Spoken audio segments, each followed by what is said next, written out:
All right, follow along. The goddess Circe. It says, after escaping the Cyclops, Odysseus and his fleet reached the island of the Wind King, Aeolus, where they received shelter and provisions to continue their journey home. As a gift to ensure good sailing, Aeolus gives Odysseus a bullhide sack containing all the contrary winds. Okay, so here's the deal. They go to this island, it's called Aeolus, and they say, hello, King Aeolus, we would like to go home. And he's like, oh, I can help you with that. Since I am the god of the winds, I am now giving you a bag. And in this bag, Odysseus, are all the winds that blow everywhere except straight home. So he says, shall I present you with this gift? I shall. I give you this bag, Odysseus, of other winds. Just don't open it, and you'll be home before you know it. Now, if you were King Odysseus, and somebody gave you a big old bag of all the winds that blew everywhere except straight home, wouldn't you say to your people, hey everybody, this is a big old bag of winds that blow everywhere except home. Nobody open it. Just leave it shut, and we'll be home in a jiffy. That's what I would do. But do you know what Odysseus does? He doesn't tell him what's in the bag. He keeps it a secret. And then you know what? He takes a nap. And when he's taking a nap, everybody thinks that it's riches, of course, and that he's keeping it from them. So you know what they do? They open the bag. Yeah. Oh my gosh. Don't you think he could have just told them, don't open the bag? Oh wait, what if they were probably talking about lying? I don't know. Anthony, what do you got? Like in SpongeBob? Yeah, that's what I was thinking. SpongeBob. That's what I was thinking. Like he was I guess so, because I don't know. But it sounds like everybody thinks that that's what it is. And that was your comment too? Holy cow. Okay. Okay, so now listen. Shh. So Odysseus takes a nap, and you're going to see that he takes a nap at the most inopportune times a lot. So he takes a nap on the boat, even though they're on the express lane back home, and the men are like, oh, I think it's riches that he is keeping from us. Let us open the bag. They open the bag, and so the winds blow them all the way back to King Aeolus' island. And King Aeolus goes, ooh, didn't I, and didn't you? And he's like, ooh, there's something wrong with you. You are clearly cursed by the gods. I shall not help you again. And he refuses to help him again. Okay, if they wanted to get home and they asked him for help, why would he give them a bag that blows them anywhere but home? Yeah. That makes no sense. Why would you even give them a Yeah, like, No, it has the ones that blow them away from home trapped in the bag. It has the winds that blow them away from home, trapped in the bag, and thus the only winds left in the air are the winds. That makes sense. Okay. See, that's the thing. Yeah, that makes sense. Sorry, my bad. Okay, back to the story. So that's that. Then it says this. Now listen, we're in the fourth line. Last word, within.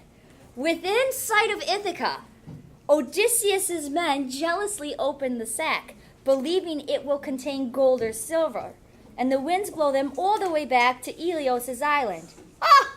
Again, Odysseus asks Aeolus for help, but the king denies him, saying, Odysseus must be cursed by the gods. Okay, fine.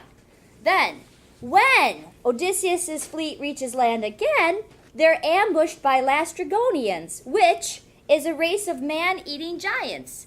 So now, okay, Odysseus is traveling with a whole fleet of ships. I don't know how many. Maybe 20? So they've gone to King Aeolus. King Aeolus sent them home. They screw it up. They end back with King Aeolus. He says, I can't help you. Now they're back in their boats, and they're going along, and they land on another shore. And on this shore, these giants come out, and they're cannibals. They come out and kill every other ship except for Odysseus' ship. Now this is part of Polyphemus' prayer.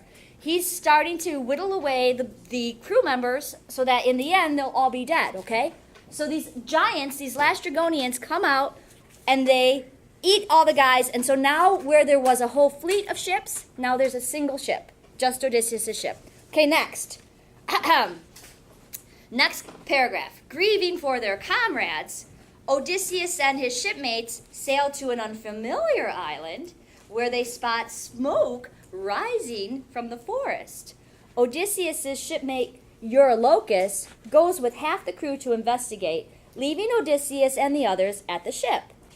Those men discover the goddess Circe's stone house, where tamed wolves and mountain lions lie at the door.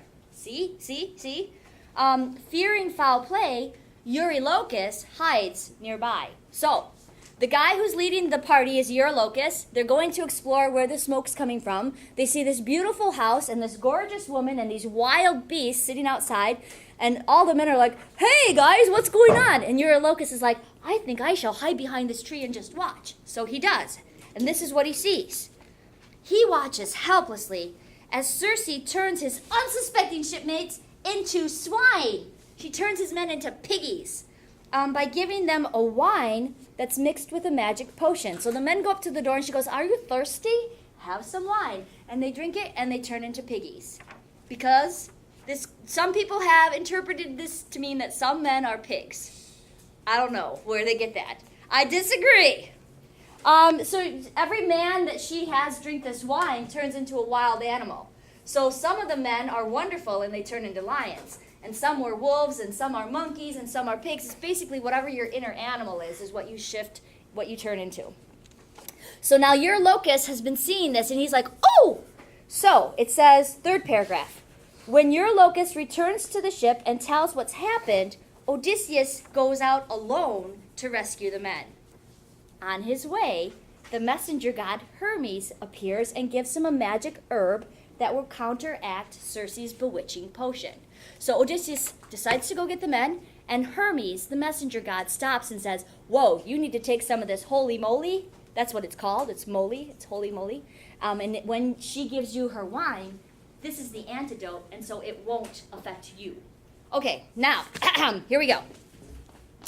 Then toward Olympus, through the island trees, Hermes departed, and I sought out Circe. This is Odysseus speaking. My heart was high with excitement, beating hard. Before her mansion, in the porch, I stood to call her, all being still. Quick as a cat, she opened her bright doors and sighed a welcome. And then I strode after her with heavy heart down the long hallway and took the chair she gave me, silver-studded, intricately carved, made with a low footrest. This guy has a fetish about furniture. He really goes into detail about furniture. I don't know what this is about. The lady Circe mixed me a golden cup of honey wine, and adding in mischief her unholy drug. I drank, and the drink failed. But she came forward, aiming a stroke with her long stick, and whispered, down in the sty, and snore among the rest. Without a word, I drew my sharpened sword, and in one bound held it against her throat. Ah! She cried out, and then slid to take my knees, catching her breath to say in her distress, oh, what champion of what country can you be? Where are your kinsmen in your city? Are you not sluggish with my wine? Ah, wonder, never a mortal man that drank this cup, but when he passed his lips had succumbed. Hale must your heart be, and your tempered will. Odysseus, then you are! O great contender of whom the glittering god with golden wand spoke to me ever, and foretold the black swift shift would carry you from Troy. Put up your weapon in the sheath, we two shall mingle and make love upon our bed, so mutual trust can come of play and love. To this I said, Circe, am I a boy that you should make me soft and doting now? Here in this house you turn my men to swine, and now it is myself you hold, enticing into your chamber, to your dangerous bed, to take my manhood when you would have me stripped. I mount no bed of love with you upon it. Or swear me first a great oath, if I do, you work no more enchantment to my harm. She swore at once, outright as I demanded, and after she'd sworn and bound herself, I entered Circe's flawless bed of love. So he goes to get his dudes, and she says, oh, you didn't turn into a piggy or anything. You must be Odysseus. Let's go have sex. And he says, what? Okay, let's go do that real quick. So they go and do this. Okay, so he's gone, and he's already now had sex with Circe the sea witch. Okay? Now the deed is done, line 45, they're done having sex, and so now this is what comes next. Presently, by the way, his men are all changed into pigs, but he's the one having sex. Okay. Presently, in the hall, her maids were busy, the nymphs who waited upon Circe, 4, whose cradles were in fountain under boughs, or in glassy seaward gliding streams. One maid came with richly covered rugs to throw on a seat and chair back, over linen covers. A second maid pulled the tables out, all silver, and loaded them with baskets of gold. A third mixed wine as tawny mild as honey in a bright bowl, and set out golden cups. The fourth came, bearing water, and lit a blaze under a cauldron. By and by it bubbled, and when the dazzling brazen vessel seethed, and she filled the bathtub to my waist, and bathed me, pouring a soothing blend on head and shoulders, warming the soreness of my joints away, when she had done, and smoothed me with sweet oil, she put a tunic and a cloak around me, and she took me to a silver-studded chair with footrest all elaborately carven. Now, a maid came to tip a golden jug of water into a silver finger bowl, and draw the polished table to my side. The larder mistress brought her tray of loaves with many savory slices, and gave me the best to tempt me. But no pleasure came. I huddled with my mind elsewhere, oppressed. Okay, hold on. So he gets there. She zaps him. He refuses to change into an animal. She's like hot and bothered by this. She takes him in his room, or into her room, and has her way with him. And then the maids come and they give him a bubble bath, and they give him an oil massage, and they give him a manicure. And now they've come out with a platter of bread, and they're offering this to them. And this is what he says. He says, Circe regarded me as I sat disconsolate, and I never touched a crust. And then she stood over me and chided, Why sit mute, Odysseus? Are you mistrustful of my bread and drink? Can it be treachery that you fear again after the god's great oath that I swore for you? And I turned to her at once and said, Circe, where is the captain who could bear to touch this banquet in my place? A decent man would see his company before him first. Put heart in me to eat and drink, you may, by freeing my companions. I must see them. So he's really putting his foot down. Yes, I'll go have sex with you. Yes, I'll have a bubble bath. Okay, an oil massage is fine. A manicure, yes. But don't you expect me to eat a piece of bread until I get my men back, Circe. I'm putting my foot down. But Circe had already turned away, her long staff in her hand, and she left the hall, and she opened the sty, and I saw her enter, driving those men turned swine to stand before me. She stroked them each in turn with some new chrism, and then behold, their bristles fell away, and the coarse pelt grown upon by her drug melted away, and they were men again, younger, more handsome, taller than before.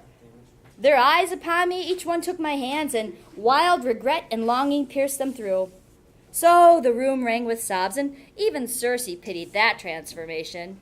Exquisite, the goddess looked as she stood near me. That's enough. So you can see now he's going to end up spending 2 years with her. And do you know what? He forgets. He doesn't realize that time is passing. After 2 years, his men say, we kind of really want to go home now. And he's going to say, what? It's only been a day. And they're like, no, it's been 2 years that we've been here. And he's going to go, 2 years? So after 2 years, he tells her he wants to go home. And she says, you can't go home. First, you have to go to the land of the dead. And that's where we're going to start right now.